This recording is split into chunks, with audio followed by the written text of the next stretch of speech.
All right, itchy nose. All right, it's about 9:02. Good morning, everybody. We're going to get this content-rich event started. I'm Craig Eicher, this year's chairperson for the Commuting Solutions Board of Directors. We really want to thank everyone for joining us today for what is going to be, I think, a very informative discussion. We have, I think, over 90 people registered, and this is really impressive because it just demonstrates how important the State Highway 119 project is to this region and how many people are very interested in it. So over the past 20 years, Commuting Solutions has held membership meetings just like this.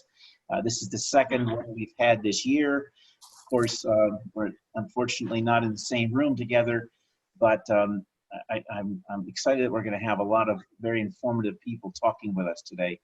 We're going to give a warm welcome to the new folks who are joining us, as well as nice to see the people who have been with us for many of these meetings.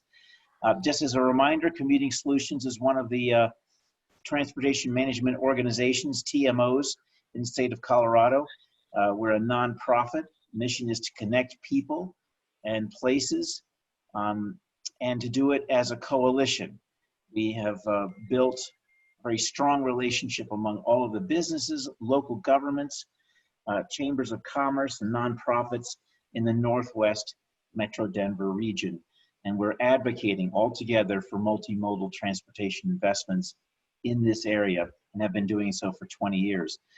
Two of the best examples of the effort that we've put into this region are the Express Lanes project on US 36, as well as the start of the B line, and two proud accomplishments we always like to make sure people are aware of. So in addition to our advocacy and regional transportation planning, Commuting Solutions is a proud partner in the Denver Regional Council of Governments Way to Go program. And that's the coalition of those transportation management organizations I've already mentioned. So before we get started, just a couple of quick items. We'll be providing a question and answer time for every presentation, so that will be in your chat, and then Audrey DeBarros will moderate those questions to our guests or to our speakers. Makes it go a lot quicker that way. Please add your questions to the chat box as we're going along, even during each person's presentation. Also, we are recording the meeting for future use. So thanks again to our sponsors, very important. We always like to remind folks that Boulder County is our 2020 presenting sponsor, so thank you very much for that. Also like to recognize our gold sponsors, Colorado High Performance Transportation Enterprise, Elevations Credit Union, Google, and RTD. The rest of the sponsors have been on our ongoing slideshow. So Commuting Solutions is pleased to convene our partners for this important conversation. A lot of people involved in what we're going to be doing with State Highway 119, including the City of Boulder, Boulder County, City of Longmont, RTD, HPTE, and CDOT. All of these folks are here today to help us understand what we are currently facing in this project to improve things on State Highway 119. Excited to share the progress. Since RTD completed their planning environmental linkage study at the end of last year, you'll hear more about that in a few minutes, we have been working to advance this project, which is going to cost somewhere in the neighborhood of $250 million. Commuting Solutions has convened our transportation partners to provide a thorough summary of the various pieces and parts of the corridor project that are underway right now. Great news is momentum is building. So before we dive into the detail about progress, we want to provide a warm welcome to Erica Vandenbrand, who recently joined the City of Boulder. She is now the Director of Transportation and Mobility, and we've been very excited to welcome her to our group this morning. Good morning, Erica. Nice to have your leadership in this important role. We'd like to hear a little bit about your background and your perspectives on regionalism to advance this and other projects in our area. Well, first of all, thank you very much. I really appreciate being able to participate in the group, and thank you for your very, very warm welcome. I guess I will start off by saying that prior to coming here to Boulder, I had been with the city of Redmond, Washington, home of Microsoft and so forth. But there, in that community, had a very, very strong transportation management association. I believe very strongly in them and the benefit that the community derives from the partnerships, and had been on the board and worked very closely with the Transportation Management Organization Association there. And I'm so pleased to have an equal partner here, within our community. I think that, from my standpoint, let me tell you a little bit about me. I have had many different roles in transportation over the years, but had worked, in just a sort of tidbit, I'd worked at the Metropolitan Planning Organization called the Southern California Association of Governments in California for many years. And then I worked at the King County Metro Transit in the Seattle area, as well as for the city of Redmond in many different roles and capacities, including in their version, Redmond's version of Go Boulder, for example, as well as doing a lot of transportation planning, and most recently as the city of Redmond's planning director, having the transportation and mobility portfolio. But I think that what really I'm passionate about here, this is only week 3 for me, but what I've learned is that the time that I have been with the city is that regional collaboration is a hallmark for not only the city, but for the region as a whole. And that I'm highly pleased with, because I think that no one can do it all alone. And the key to success is, really trying to improve mobility, in our area, so that State Highway 119 is the city's top priority to improve regional mobility. And I'm excited to be part of this process at a time when there's just so much momentum going on. I'm also thankful and grateful that the city is committed to continuing and strengthening our partnerships with CDOT, with RTD local agencies, and with private partners and collaborations such as this one. So our city's focus is to be able to work together in developing multimodal options. So like BRT, express lanes, commuter bikeways, between Boulder and Longmont. But most importantly, it's important that we all collectively get results. And because that's really important for our residents, our employers, for the city, for our visitors, and for our whole broader community, not just in the city. It's important for safety and our economic vitality. And that's really critical now because, as we've all gone through all these changes that COVID has introduced into, what seemed to be much simpler just a couple months ago. So while Boulder, we recognize that, we're a regional job center, and that there are long-lasting impacts on how people travel, go to work, need to feel safe, but also being, things need to be affordable, which is a little bit of a challenge I found out since moving here, and, having convenient, regular travel options. But it's only the way by working together that we can help address those kinds of issues. So one of the things that I've learned during my short tenure here is about the need for bulk service between Longmont and Boulder. And throughout the pandemic, Bolt has remained one of the most productive transit routes. And what this tells me, given my transit background and so forth, is that transit service along the diagonal is really a lifeline for our employers and for our community, particularly in a time and moment like this. And so that anything that jeopardizes that really creates challenges for us. And as we plan for the future, BRT, we see a time when BRT is going to be frequent, reliable, and affordable travel choice.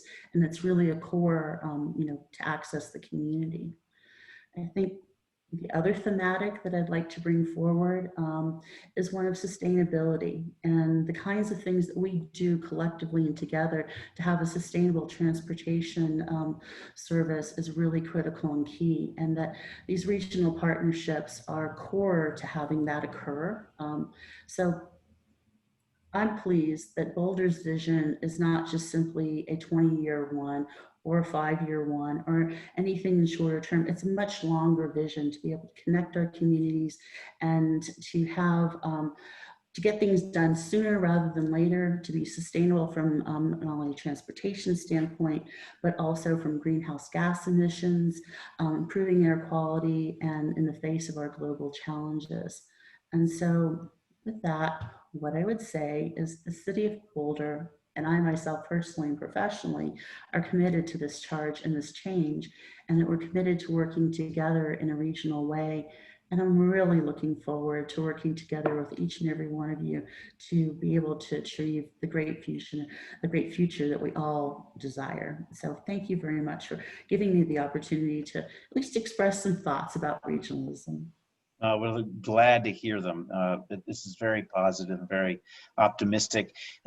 When you look back at your time in California and in Washington, and then coming across the Rocky Mountains to Boulder, you probably find many of the same challenges. Obviously, funding for one. Are there unique aspects about our region, and in particular the city of Boulder, that you found that you didn't find where you had been prior to this? So I think what I see is that in other areas, the push toward regional collaboration took a lot more external force, if you will, to achieve. I think that there's been a grassroots nature of a lot of this, and that, you know, a lot of it's relational, but it's also, there's a very strong sense that is underpinning this of a collective need and a need of us, and not just simply a IU type of thing. So I would say that's one thing. I would say the other thing too is that people's willingness to really lean in over here and embrace and tackle hard choices, hard decisions, it's done with grace. And I think that that is a hallmark of this region, that can be tough on an issue, but easy on the people, or easier on the people. And I think that is something to celebrate and really try to emphasize and focus, because I think that brings out the best in people. And that's what I've seen. And I've talked with a lot of folks during my tenure here, although it's been fairly short, and that's a common thematic. I hear about all the politics going on in the greater Seattle area and so forth at the moment. And I think that there's still a genuine caring, niceness, and a commitment to the community in this region. That's great. Audrey, do we have any other questions from our audience? Craig, yes, we had one question for Erica, and I am also happy to help try to answer this. His question is, I am wondering, what are the plans for carpooling? That is a really, really good question. And it's one that I think that, everyone's struggling with nationally, internationally, because right now in the time of COVID, CDC has given guidance and direction to try and, minimize contact with those outside one's immediate bubble and so forth. And I think that we're all on a national basis still trying to figure this out. That's probably going to be, when I say short term, maybe the next couple of years, we're going to need to be able to work through that and figure out how technology, how our own comfort level, and what, this whole COVID, how we experience it together.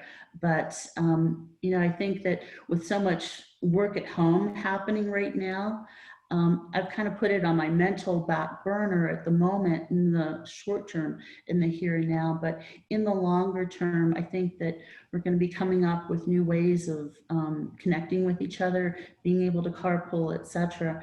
But I don't have a magic crystal ball in the short term. I wish I did, but I don't. And I think we're all going to end up muddling through it together.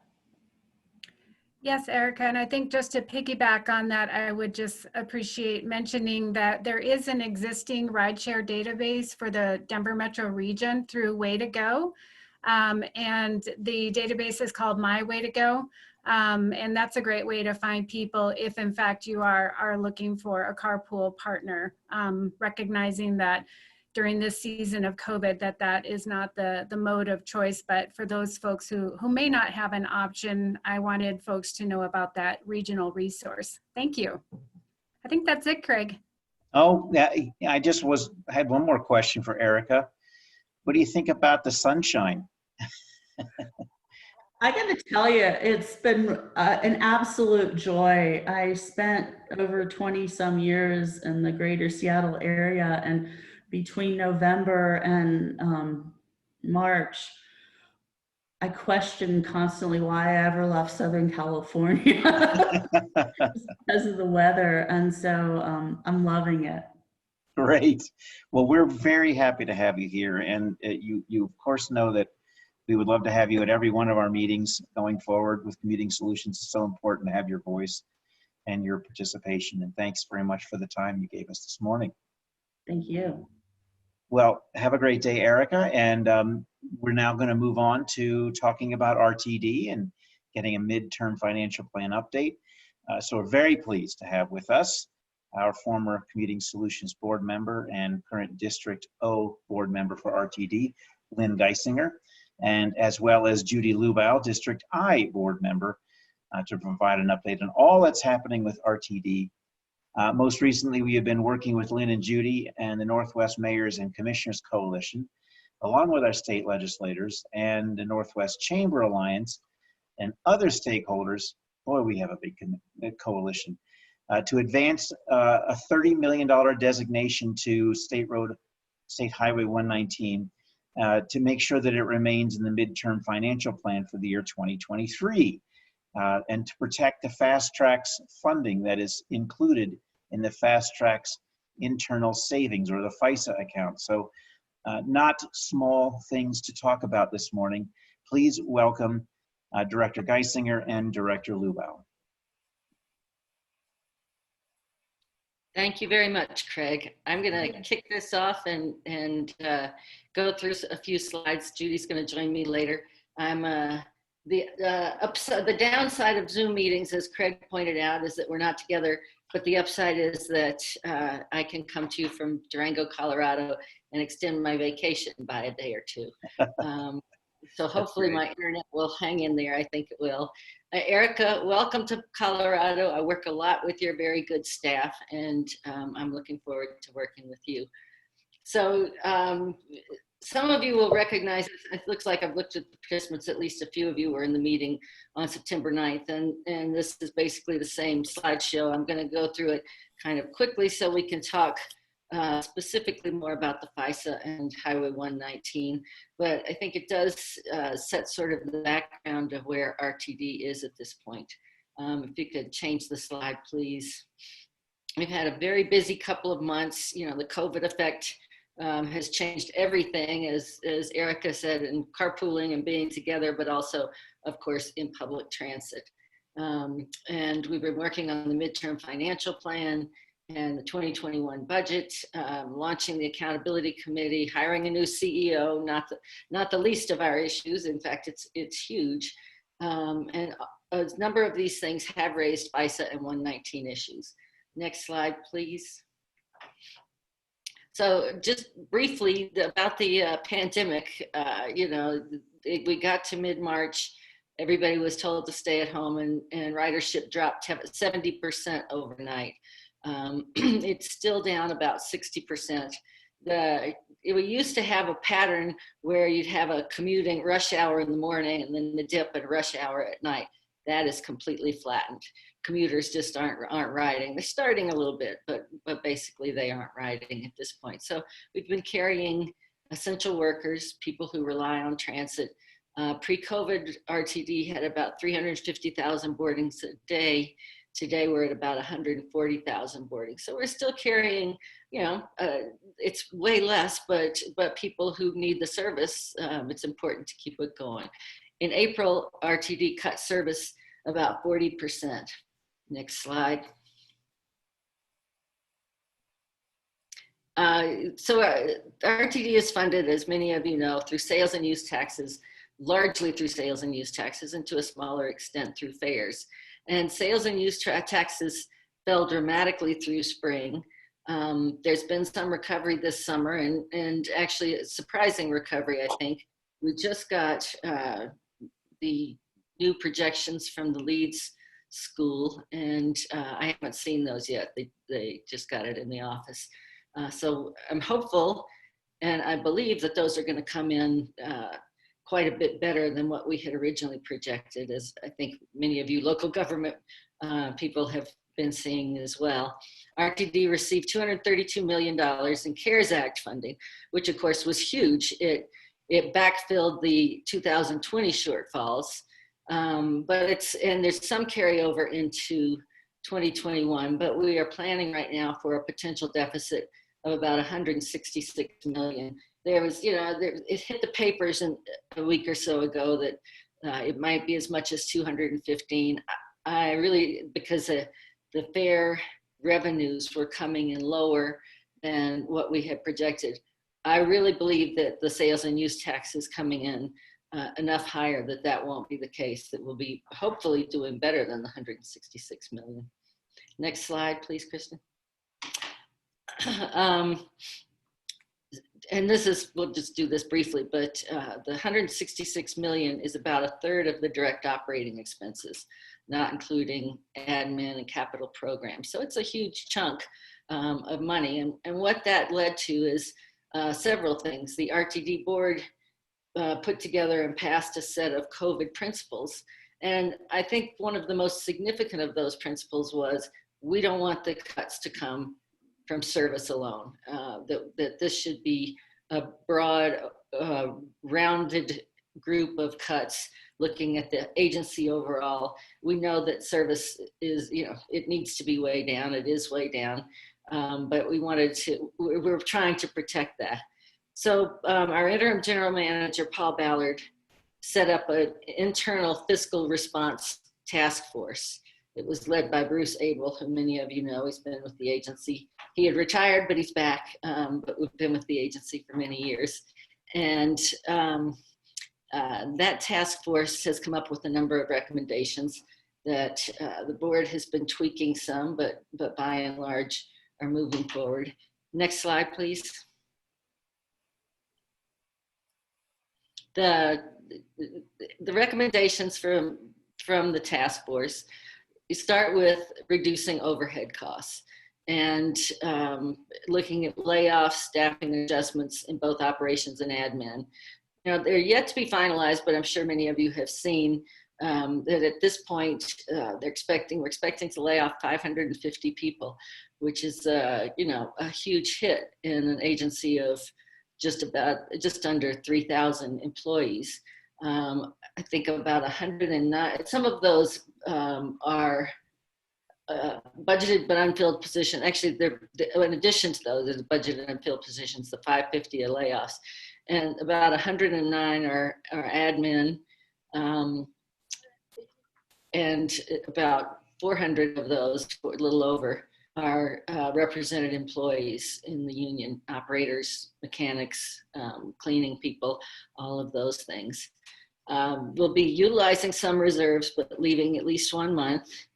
And then we got into the FISA discussion. And I think most of you know what FISA is, but it's the FasTracks internal savings account.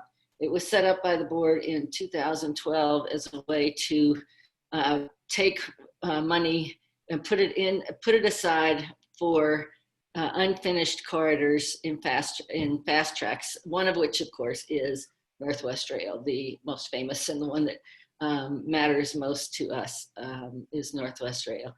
But the question came up, there's about $120 million in the FISA right now.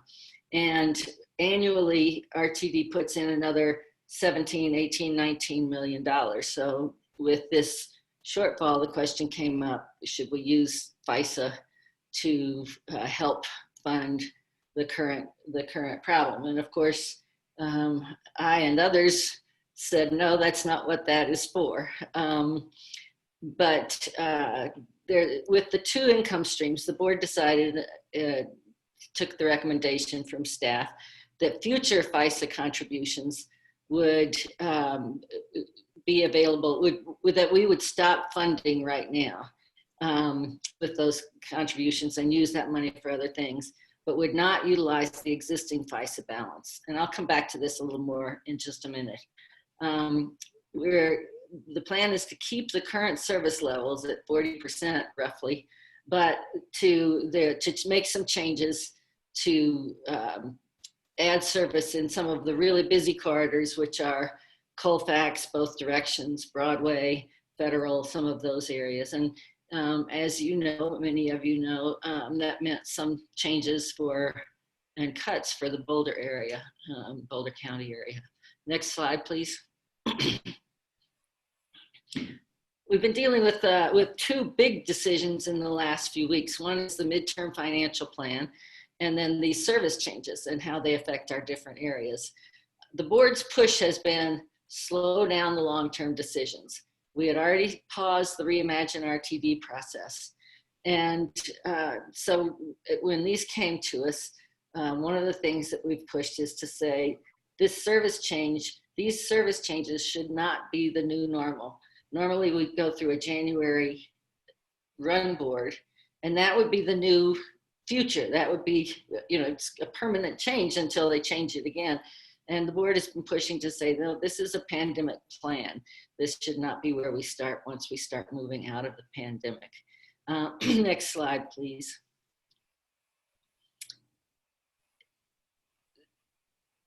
So the January service changes, reflect this 40% reduction. What does that mean for us? Boulder County ridership numbers are really still largely single digits.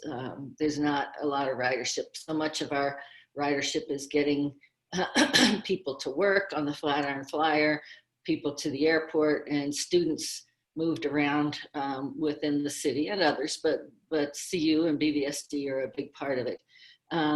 They came out initially with a proposal or kind of a discussion item that would have made some changes to the Flatiron Flyer and to the AB and the Jump and a number of others. And I think we were all happy to see that the ultimate proposal dropped the changes to the FF1, the AB to the airport, and the Jump. There are still some other changes. One that I think is concerning going forward is that RTD and the city and others put in so much money to create the TOD development, the transit-oriented development at Boulder Junction. And now there is, as some of you say, there's only OD, there's no T. There's basically no transit going through there. So that's one that I'll be talking with Erica and her staff about and seeing what kind of changes we can make. Next slide, please.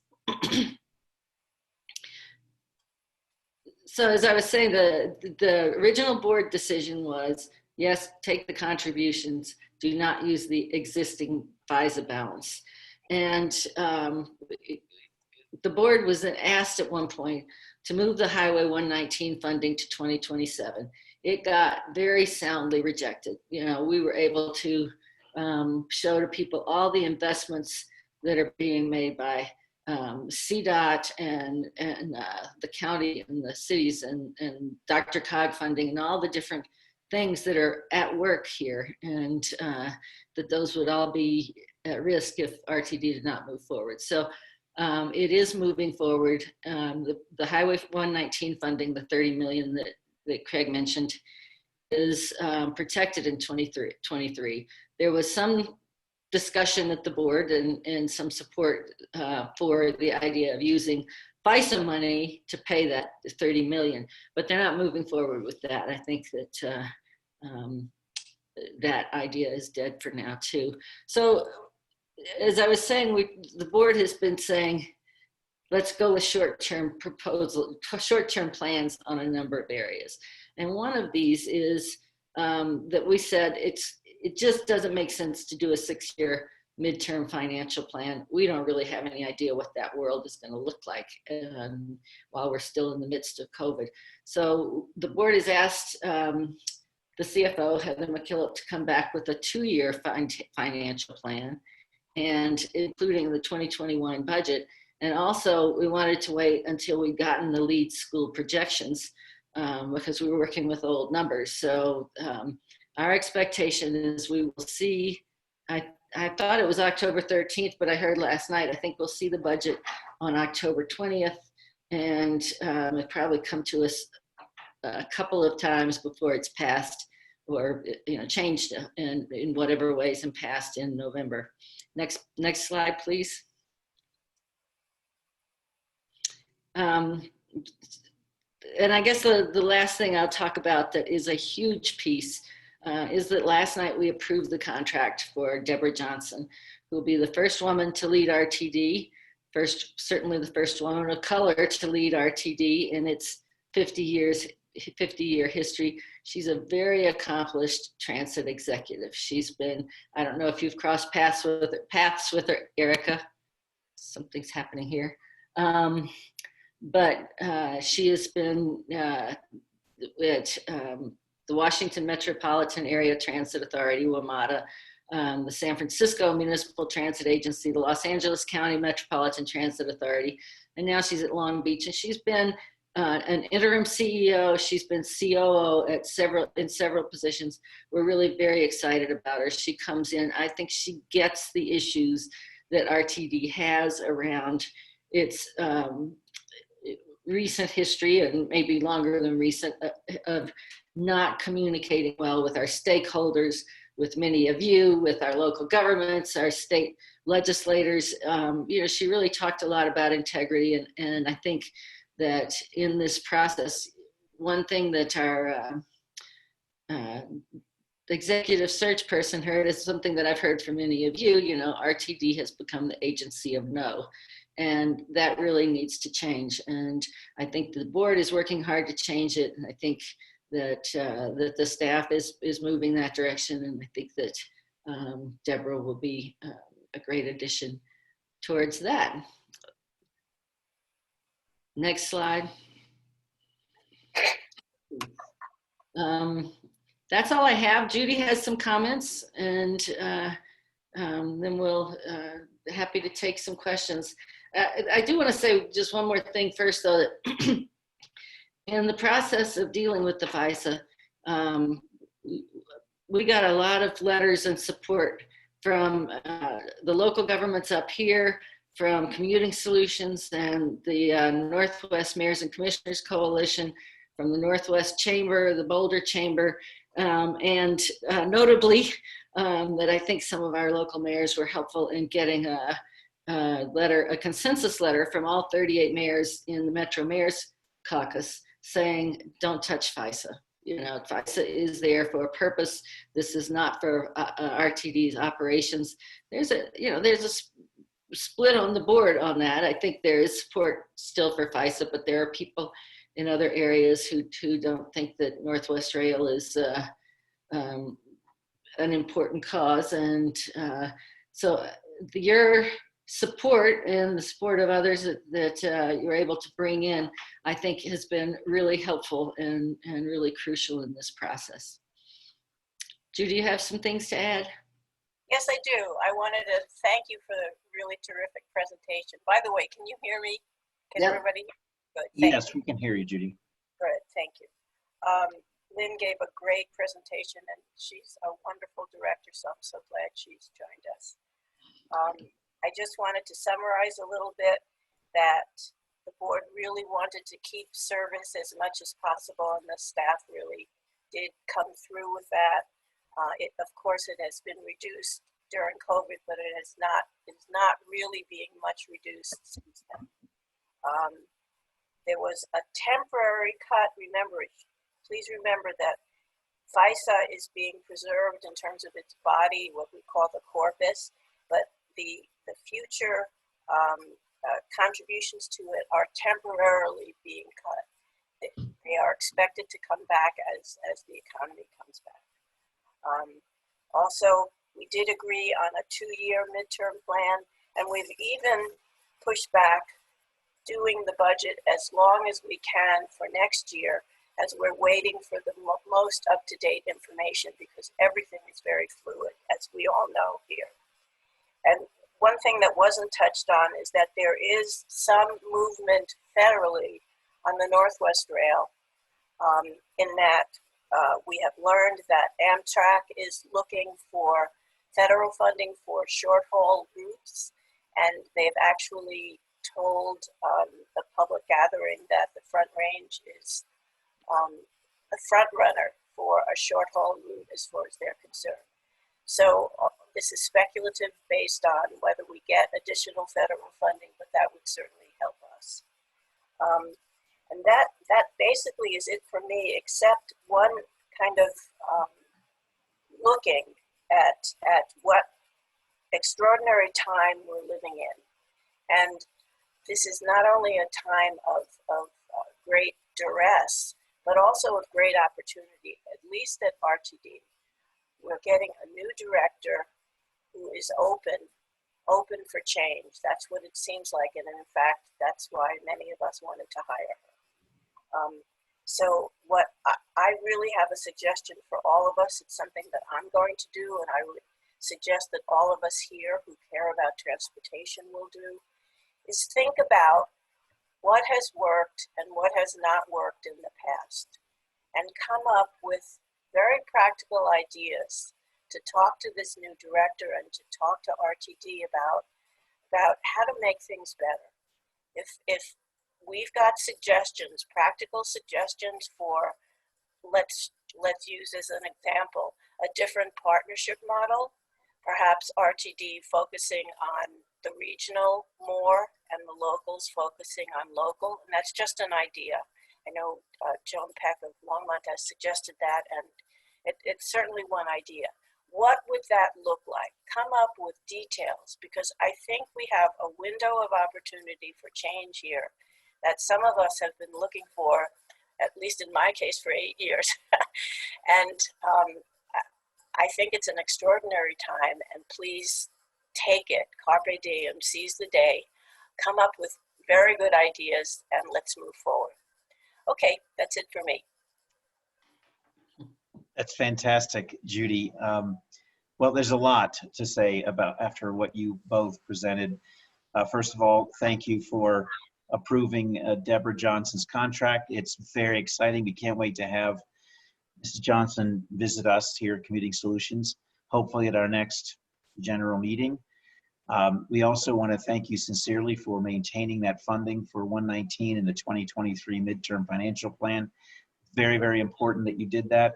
And the protection of the FISA account. That is just, it's amazing how much value you folks have added to our region just in those 3 decisions. So thank you very much for that. And then extra thanks, Judy, to you for your 8 years of service.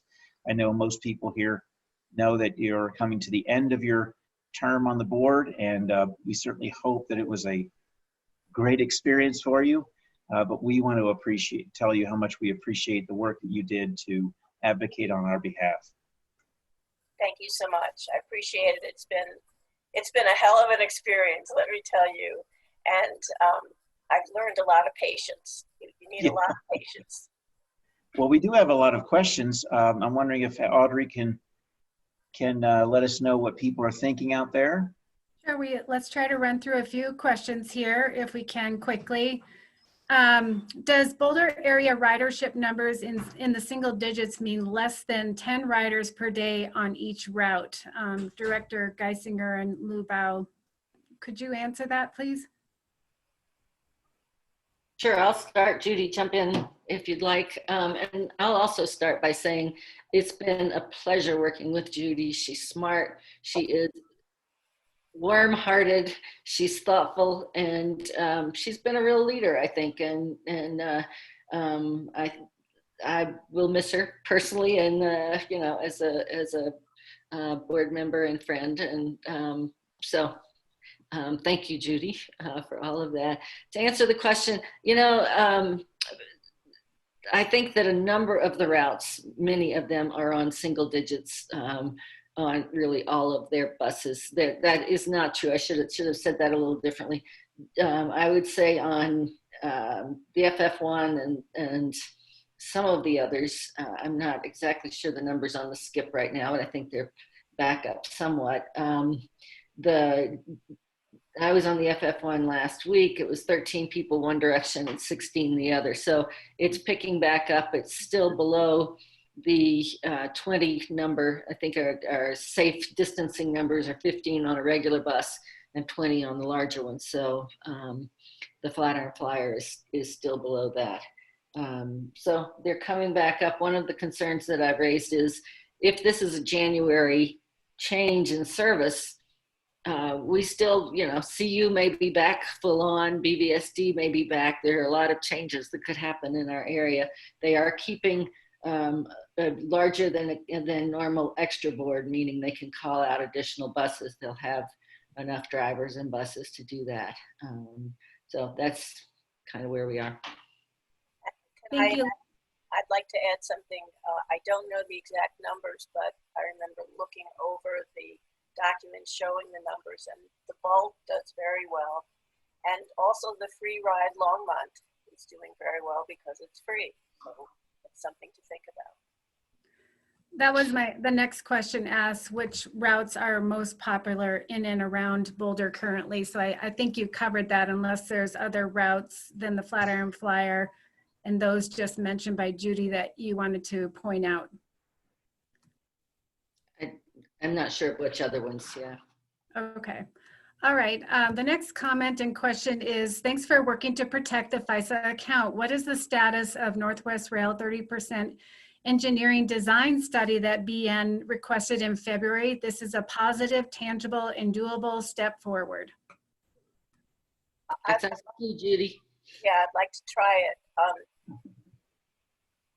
In this time of budget cuts, we have not raised the $2 million that Henry Stoppelkamp has suggested would be necessary for both BN's and RTD's 30% study.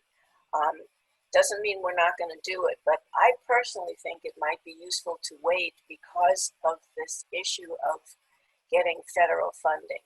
If indeed Amtrak gets federal funding, they can do that study, and I'd be happy to have them do it. They can pay for it. So I think we have to talk with our lobbyists and figure out if that's something that we should wait for, or if that's something we should push ahead for our spending the money on that ourselves. Okay, great. And then I think we'll have time for one more question. What other plans are in the works if there is no new stimulus package similar to ARA to fund the completion of infrastructure like FasTracks? The Northwest branch didn't qualify due to not being shovel ready.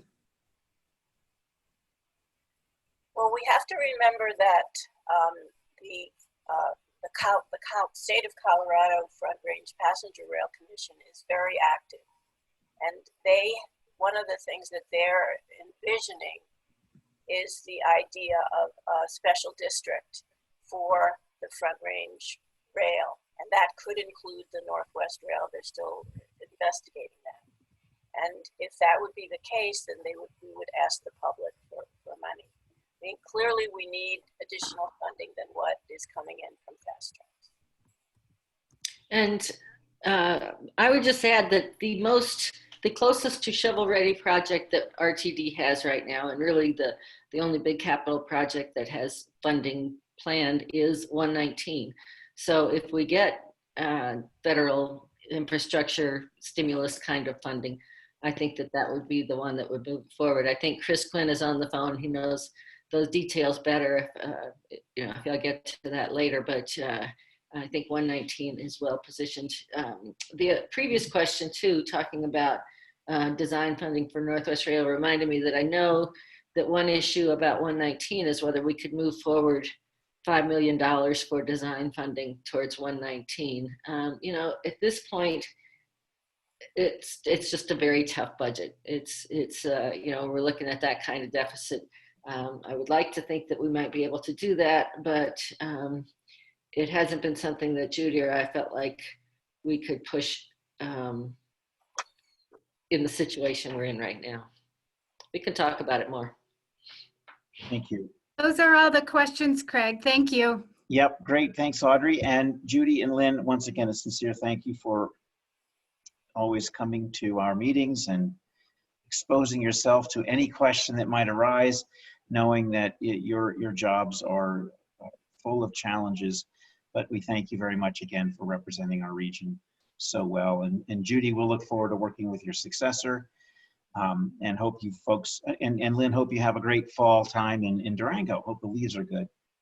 They are. Thank you so much. So now we're going to get technical. We've brought together all of the transportation partners who are figuring out the parts and pieces of our corridor and preparing for a first phase of improvements. So to begin, we're going to welcome Adnana Murchik with CDOT, also Ali Imantapahi with RTD. They'll be providing the State Highway 119 Corridor RFP.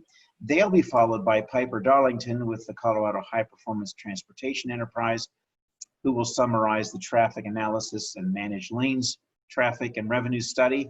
And then we will welcome Stacy Proctor with Boulder County, Gene Sanson with the City of Boulder, and Phil Greenwald with the City of Longmont to provide an overview of the State Highway 119 Bikeway final design, as well as the local bus rapid transit project. So let's welcome all of these great people, starting with Adnana and Ali to get us started. Good morning. Thank you, Craig, so much. And I really appreciate the opportunity to be here with all of you this morning. So basically, for the progress to date, the next slide, please, sorry. Progress today, so basically we continuous coordination among stakeholders. I mean, each stakeholder has its unique interest and priorities. So we are basically working on developing plan, best approach in making corridor-wide decisions that would take into consideration that shared vision, interest, and goals of all involved to achieve those desired outcomes.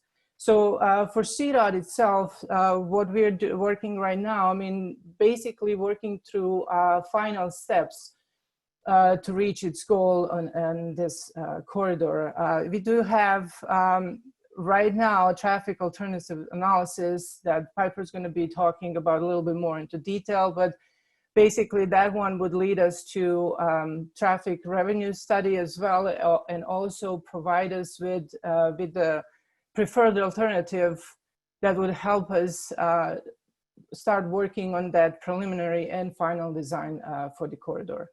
And having said that, we did have our request for proposal advertised. It was closed on September 10th. So right now we're keeping really busy with reviewing those proposals and hoping to basically have a consultant on board, hopefully within a month or so. And that would, again, the goal is to have a consultant on board to work with us and our stakeholders, and also make those decisions when we get to that, to talk about that alternative, the preferred alternative for the corridor. For the next slide, please. So again, just to a quick reminder for our goals on this corridor for CDOT, and hopefully just to accommodate everybody else involved. So that first of all, safety improvements are really important for all modes of transportation, and that would just address the basically minimizing conflict areas and those conflict points. So that would be just enabling safe transportation options for throughout the whole corridor, whether that be a use of personal vehicle, transit, bicycle, or simply walking to reach desired destination. And addressing, improving, and managing each intersection operational efficiency that would basically, at the end, would result in operational efficiency for the whole corridor.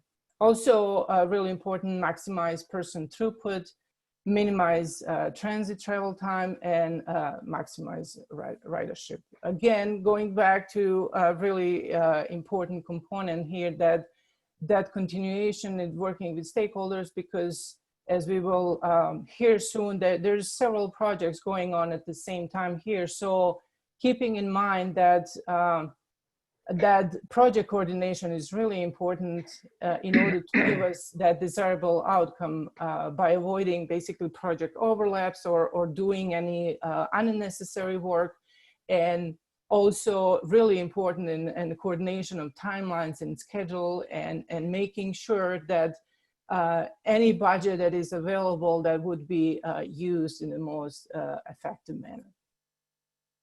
So having said that, I do have Lee here because we will also be working with RTD and basically implementing BRT components. So Ali will be taking over and talking about those components a little bit into detail. Good morning, everyone. This is Ali Mansapahi, the new project manager for State Highway 119, as Chris Quinn was the PM up to now, and as the project is moving forward to design and hopefully construction, I'll be taking over from the engineering division of RTD. A little quick background here about NAMS, or Northwest Area Mobility Study. Since RTD has been unable to figure out the funds really for the Northwest Rail Corridor in the foreseeable future, the next best thing that RTD could offer was to look at the findings of the NAMS study and go ahead with the State Highway 119 corridor, as it was selected in NAMS to be the top priority corridor for BRT services.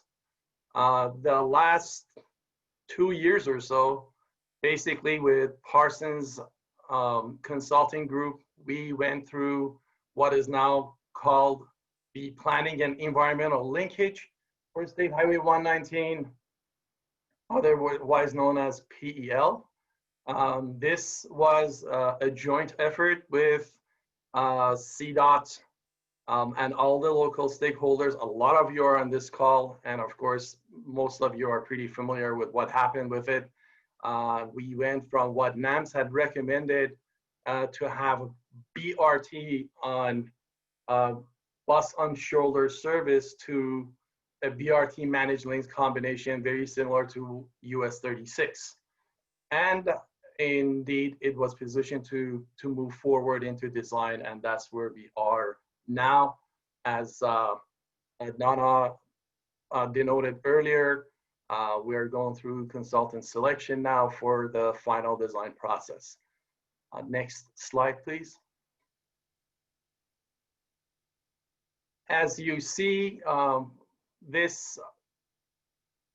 the transit elements for the BRT services for 119, we selected, when I say we, I mean the whole stakeholders group, collectively in the PEL identified as the 2-route pattern to be the preferred alternative. It's going to be 25 faster than the current Bolt that services Boulder to Longmont. BRT stations are going to be very similar in essence to US 36, providing public information displays, real-time schedule, ticket vending machines, street furniture. We're going to be later on going through vehicle selection and branding. How and if we're going to get there, it's yet to come. But definitely it's going to be a BRT managed lanes option, just like US 36. And all in all, we're trying to provide and enhance a very nice experience for our transit riders. And we will see how this turns out. Thank you. Wonderful. Thank you very much. Is that it? Ali, I'm not interrupting. Yes, that's it. Sorry. Okay. They said 2 minutes. That's not easy. That's not easy at all. There's a lot of information. Sorry if I ran over. No, fantastic. We are packing a lot of information in here. Let's then just move quickly to Piper Darlington with HPTE, summarizing the traffic analysis. Hi, thanks everybody. Appreciate the morning. chance to just give you an update on where we're at with the alternatives analysis. Since we probably all last were together, we've been able to kick off our alternatives analysis study, which has been wonderful. And just to remind everyone, we sort of took a little bit of a step back from the traffic and revenue analysis and said, hey, we need to really look at the range of alternatives for the corridor before moving into the TNR phase of this. So just to remind people, that's kind of where we're at. And as Adnana mentioned, hopefully when this alternatives analysis wraps up, we can then move into, re-up the traffic and revenue portion of this study. So, currently we've kicked off the study. We're looking at, we're performing a detailed evaluation of 8 different alternatives, which we'll see on the next slide. And as part of this analysis, we're going to be, obviously looking at the traffic for each of the 8 options and then estimating, user delay costs for each alternative. And as part of the study, our consultant is also going to be doing a life cycle cost analysis for each alternative, which would be really important to feed into a future traffic and revenue analysis. And then they'll be providing us obviously with a report summarizing the analysis and at the end of the study. Next slide, please. So again, as I mentioned, we have 8 different scenarios that we're looking at. I won't read them all out here just in the interest of time, but obviously you can see they range from, no action in current conditions all the way to looking at, grade separated tolled express lanes. So, and kind of everything in between. So I think we've really captured, a wide range of alternatives. And so hopefully we get to the end of the study with, a preferred alternative that everyone agrees on. So those are the 8 that we're studying, just to remind the group. Next slide, please. And these really overlap with the goals that Adnana mentioned at the beginning of this of the presentation here. But really, for each of these alternatives, these are the goals that we're focusing on. Maintaining or improving safety, maximizing person throughput, not just for vehicles, and really just looking at how can we maximize the operational efficiency of the corridor as a whole.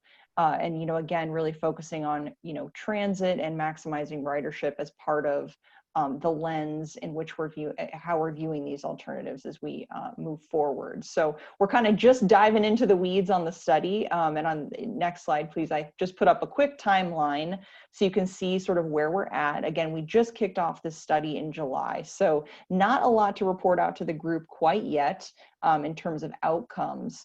But certainly, in the coming months here, probably at the next meeting, we'll have a little more, substance to report out on in terms of, results of these different, the different scenarios that we're analyzing. So you can see there, we're currently targeting a late March completion date for the final traffic analysis report.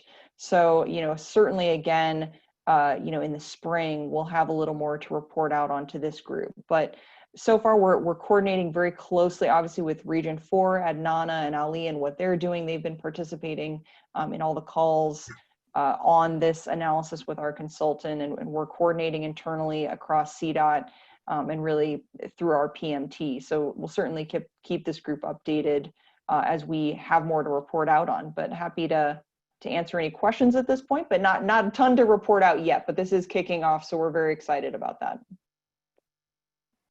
Very good. And please, folks, go ahead and start adding your questions to the chat for all of our speakers in this segment. We'll be happy to wrap all that up at the end, but thank you, Piper, very much. And now finally, we'll talk about 119 Bikeway final design, as well as the BRT.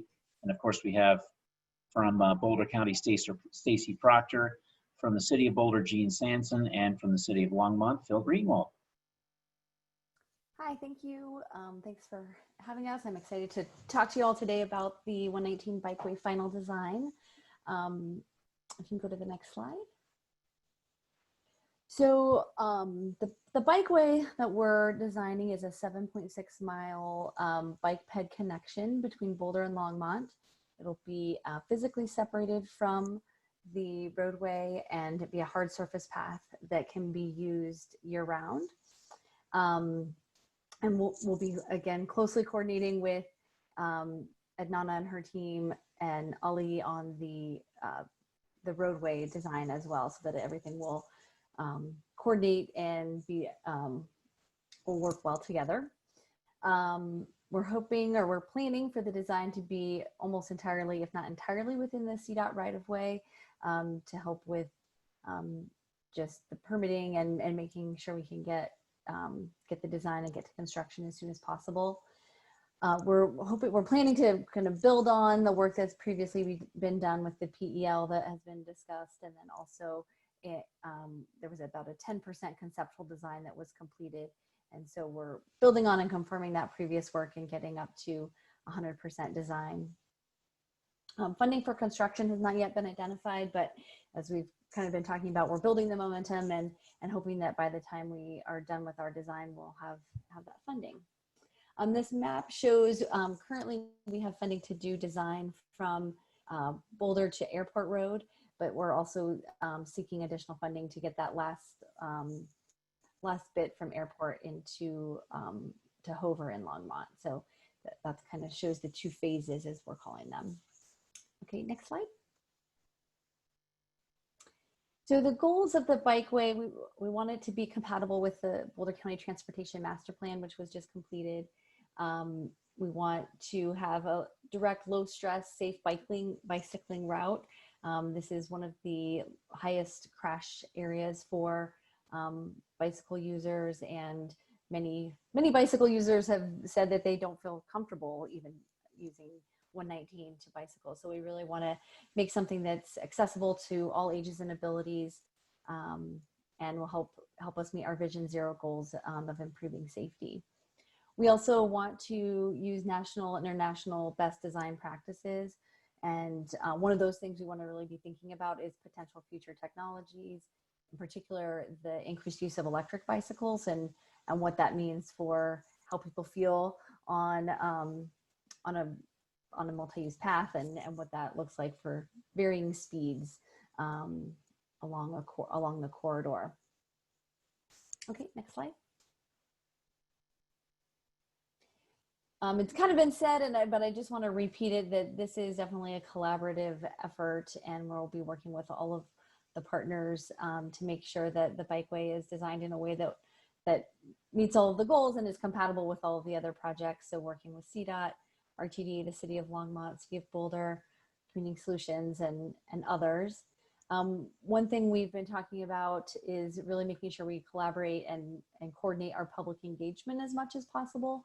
One of the things I feel passionate about is that the public doesn't really care who's leading the project or who owns the road or any of that. They just want to know what their experience is going to be. And so our goal is to try and coordinate that public engagement so that people can have that one-stop shop to understand what's happening and provide their input.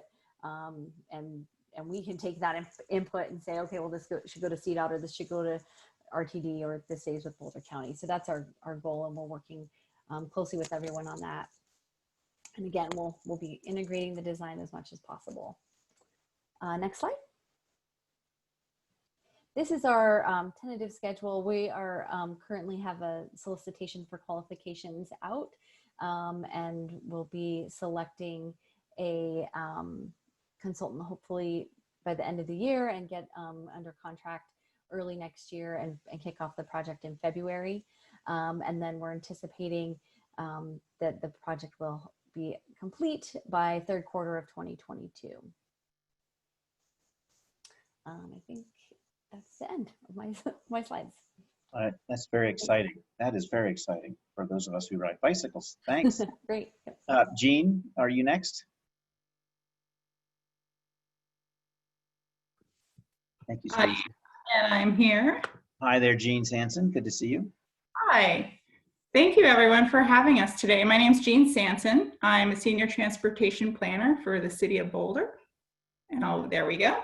And let me just say, we're really a proud partner in the planning, the funding, and the eventual launch of the State Highway 119 BRT. And we're just really appreciative of everyone's interest in this project and ongoing support for all these exciting pieces and parts that we're hearing about today that are really getting rolling and have so much momentum. So I'm just going to provide a brief update on one of those components, and it's the city's ongoing efforts to support BRT in today's bus transit operations with very targeted infrastructure improvements along 28th Street. Next slide, please.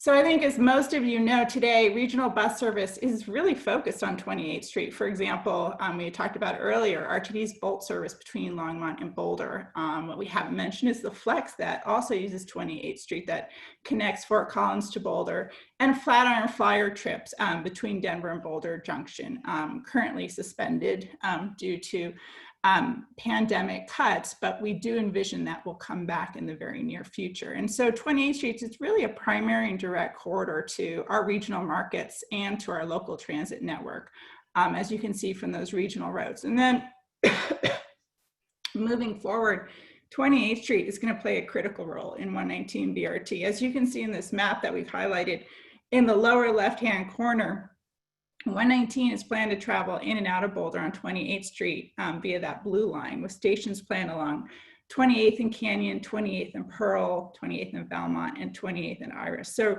really wonderful connections to our employment centers and to our local transit network. Next slide, please. So recognizing this importance, the city's been working honestly since the 1990s to improve multimodal transportation systems on 28th Street. We want to make it an attractive and efficient and a reliable system for our traveling public. And one of those strategies has been to apply what we call BAT lanes on 28th Street. And what that means, it's an acronym for Business Access and Transit Lanes. So basically they involve adding and using a third outside lane for bus priority, for bike movement, emergency vehicles, and right turns, which is critical given that this is such an important commercial corridor for the city. And what it does for transit is that it improves the travel times and the schedule reliability. And we've been able to implement a lot of this along 28th Street, primarily between Canyon and Pine. And our strategy now is to extend those improvements to the north all the way to Iris as part of the 119 BRT project. So what that would do is it would create that consistent third lane business access transit lane. We'd also construct multi-use paths on both sides, which is so important to accessing that transit service, as well as mid-block crossings and landscaping. And if you go to the next slide, I have an image of, how that is working today. So if you look at the picture on the right, you'll see that buses are accessing that stop in the third lane, right? So they don't have, they're not blocked when they're re-entering traffic as it pulls through. And then bikes still have access to the lane just to the left of that bus stop. And then one thing you'll notice in that lower right-hand corner of that photo is that business access is still available. In this case, I think they're coming out of the Whole Foods parking lot onto 28th Street. So important to maintaining that good business access along the corridor. Next slide, please. So next steps, we are currently in the process of contracting with CDOT for our, this is part of a TIP project, so federally funded project. Once we get that in place, we plan to kind of dust off, like I said, we've been working on this corridor for quite a while, some of the nearly completed design concepts for that BAT lane, but also work very closely with RTD and Ollie and his staff to ensure that the improvements that we're making today are going to move forward the 119 BRT project and stops along 28th Street. So we anticipate finishing that final design work probably by about this time next year, with anticipated construction in late 21, early 22. So next slide.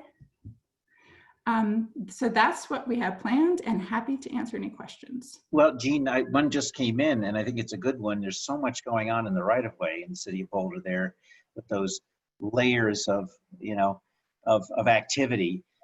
How do you protect the cyclists? They're essentially between the buses and the cars. How do you keep them protected as they go, especially go through those areas where there are driveways coming to and from businesses?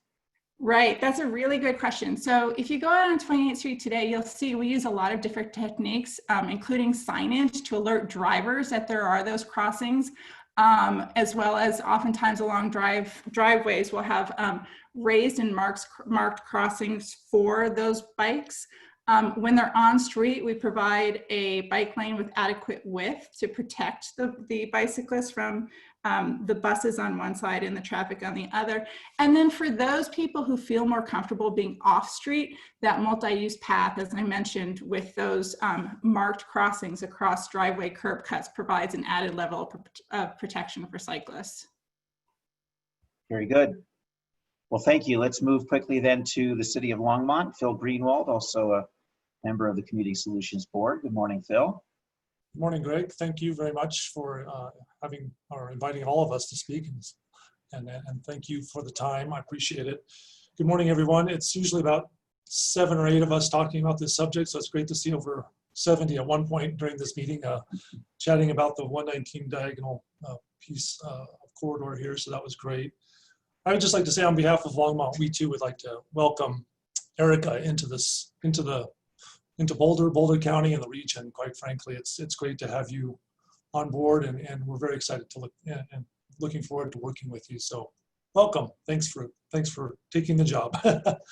I think we put together a larger presentation at the last meeting, and not much has changed since then. So I just wanted to briefly go over kind of where we're at, and just remind people that Kaufman Street, though it's not really considered State Highway 119, is part of the corridor. It's a critical part of the corridor. It's 1 block west of Main Street in our downtown core area. It represents about a mile segment of street.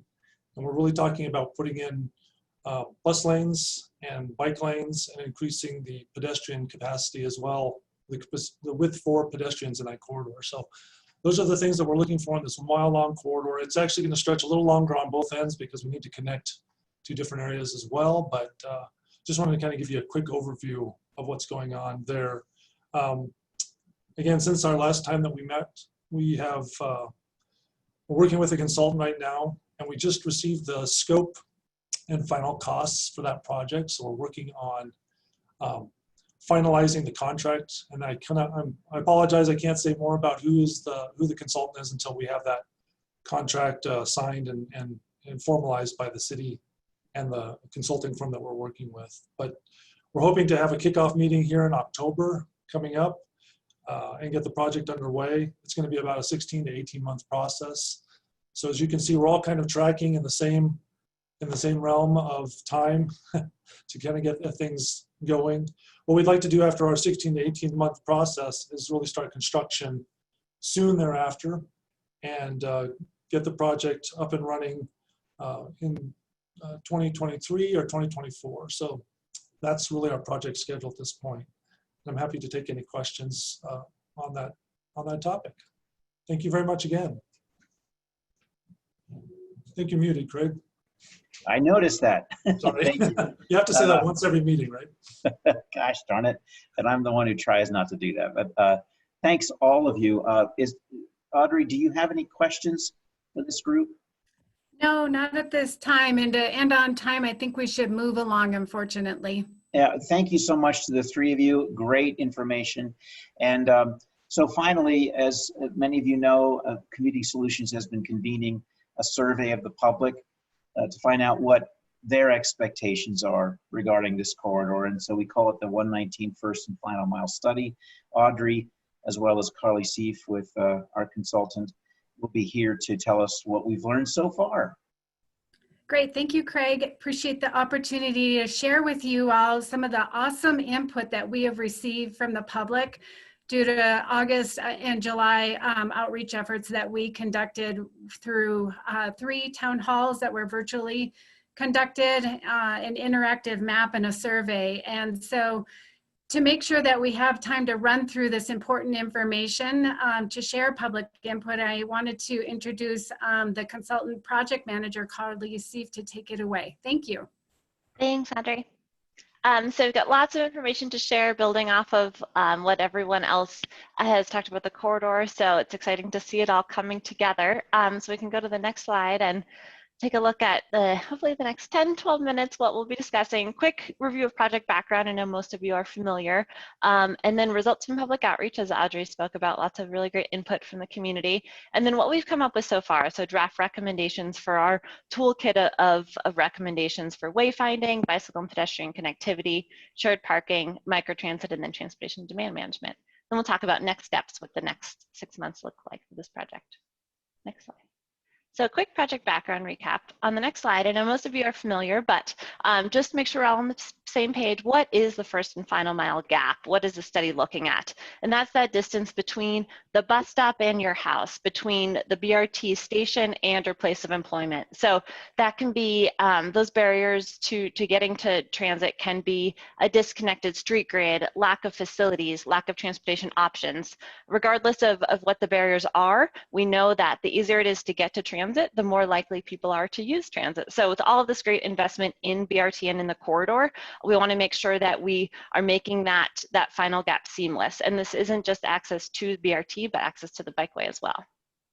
So on the next slide, you can see what this study is recommending. So we've got the active transportation component, wayfinding, and then at Gun Barrel specifically, we're looking at shared parking and microtransit, as well as transportation demand management.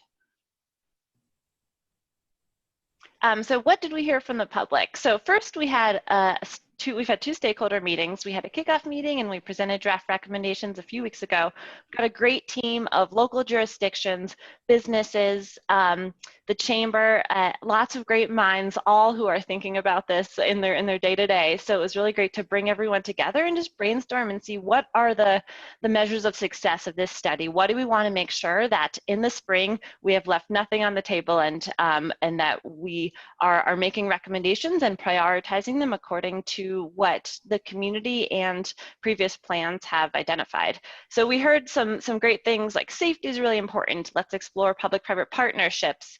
How can we make sure that transit feels comfortable and intuitive? So lots of really good ideas that were then reinforced, and we found lots of great common themes with the broader public as well. So if we go to the next slide, we can see what did we hear from the public. So we took a multi-pronged approach as we adapted to COVID-19 to make sure that we heard from everybody, those who you know, in replace of a public meeting where we'd be in person placing stickers on boards and really engaging folks, we wanted to keep that level of engagement and interactivity even in this virtual setting. So we had 3 virtual town halls, which in my opinion were a little bit more fun than your traditional town hall. We had polling, we had word clouds, we really got folks engaged and were able to hear what did our neighbors think, how did our goals differ, and who would be using the corridor, and what did we want to see in the first last mile. We also had an all Spanish virtual town hall, which was really fun and a lot of lessons learned there to reach out to a diverse cross section of the community. So you can see, similar to the stakeholders, safety, connectivity is really important for folks, in line with a BRT service that's reliable and provides quick service. Efficiency and convenience was also important for the first last mile piece as well. In the next slide. So in addition to a town hall, we also have an online survey for those who couldn't attend those 3 town hall times. And we got almost 300 responses, which is great. I know everyone's overloaded, so we're really pleased with this. And I really liked the result from this question that we asked, which is, after the implementation of these proposed recommendations, how will you change your behavior? And you can see a really compelling shift, reducing SOV mode share from 64% currently to 30%, and a great increase in other modes from biking to carpooling and of course transit as well. So that's great to hear. So our last way of reaching the public was through an interactive web map. So the public could place dots on a map and associated with that dot, write a comment. We had different categories of dots. You could say where you don't feel safe crossing, where you think there needs to be wayfinding signage. And this allowed us to get really spatial feedback. So not just these broad conceptual ideas, but where exactly do folks want to see improvements? This is obviously not the only input that's used to make our recommendations, but it's a really great addition to make sure we're not missing any key locations that folks who bike and walk these corridors every day are experiencing. Next slide. So general overview, we heard that Distance is a barrier to using transit, so we'll talk about how to overcome this with ideas like microtransit and shared parking. We also heard crossings are challenging. We'll see some examples of those. We've heard about that on this call earlier as well. Traffic calming devices to reduce speeding, ADA compliance, lighting, shelters, things to make people feel more comfortable. And of course, not just the crossings, but the corridors themselves needed for improvements there as well. And those types of improvements, we heard that separation from vehicles is going to be crucial here to make it comfortable to walk and bike. So our first category of recommendations is wayfinding. Just to broad overview 101 wayfinding, there's 3 kinds of signs. There's the one where you're fork in the path, fork in the road, which way do I go to get to BRT or to the grocery store? There's the confirmation, yes, you are going the right way, please continue. I know we all stop and take out our phones and check where we are, so it's great to have those signs. And then a turn in the facility so you can stay on that low stress facility. Next slide. So what did we hear in the survey? We surveyed stakeholders and the public, and we heard that signs need to be easy to read. They need to show distance and time to travel, and what the content of that slide is important, as well as that they're easy to maintain and to fabricate. Next slide. So a review of what we heard from the public generally. As I said, they need to be intuitive, easy to read. You're moving at maybe 13 miles per hour on a bike, so want to quickly see where you're going and how long it'll take you to get there. So that information is important. We heard preference for time over distance generally. It's how we think about travel, so making sure that the signs are in line with how users make decisions. They're easy to maintain, and there's a lot of other branding and kind of visions going on in this region. You've got great branding along US 36 corridor. So how can we create this family of branding with other regional brands that we're accustomed to, but also make the 119 corridor have a unique branding so you know where you are. And similarly with timing, we want to make sure to align with the branding of the BRT. So how can we give recommendations that are efficient and building off of the concurrent work that's being done on this corridor. So sign design, you've got everything from the conventional, we've all seen the, call it MUTCD signs on the left that are traditional green, to the more flexible signs that are really creative and fun. So we're getting feedback on where in that spectrum do we want to fall, and is there potential opportunity for phasing.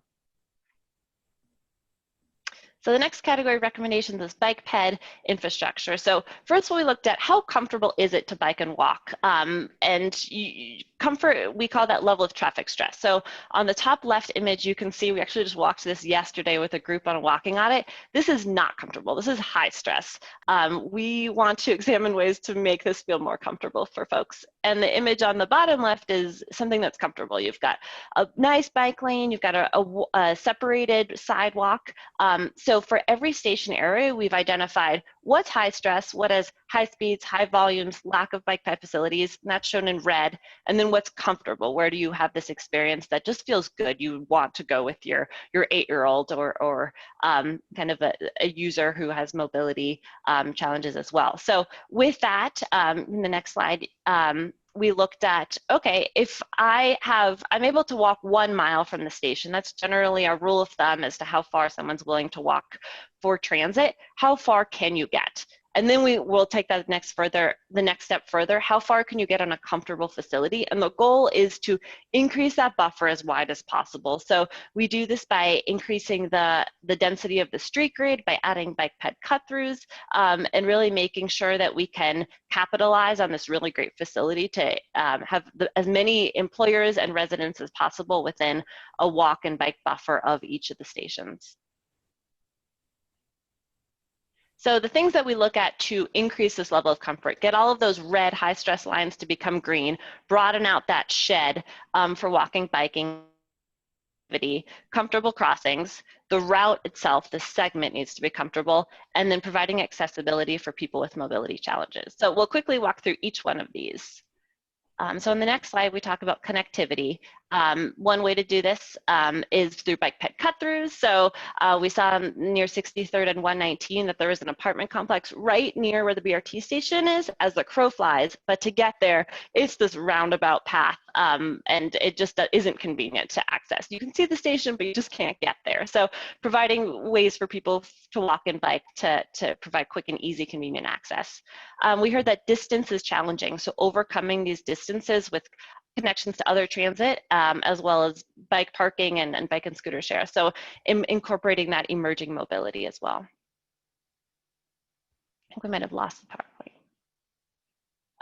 But I'll keep going because time is precious while we get that back up. So the other category of recommendations is comfort.